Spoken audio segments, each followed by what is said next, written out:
Hello everyone and welcome to my YouTube channel. Today we are going to discuss how to fix Face ID is required as stolen device protection is on. For example, if you try to change your passcode or turn off passcode and it is required to Face ID because stolen device protection is on. So first of all, I will tell you what is stolen device protection. So basically in iOS 17.3, iPhone has introduced a new feature which is as stolen device protection, which means if you try to change your passcode or try to turn off the passcode, it is always required Face ID so that you can change your passcode. So no one except you can able to change your passcode. So if you want to change your passcode, you have to simply provide your Face ID.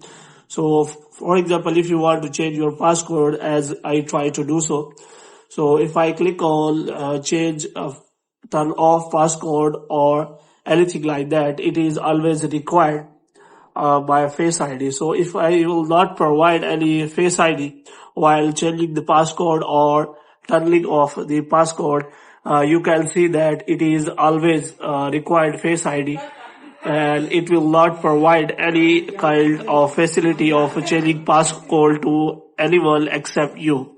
So basically it is a security feature on iPhone which enables you to protect your iPhone from any kind of thieves or like that, which means if your iPhone is stolen, no one will be able to get your data by simply turning off your passcode except you, because you have turned all the Face ID and stolen device protection.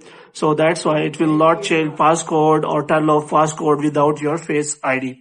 So hope you have liked this video. If I get more videos like these, you can subscribe our channel.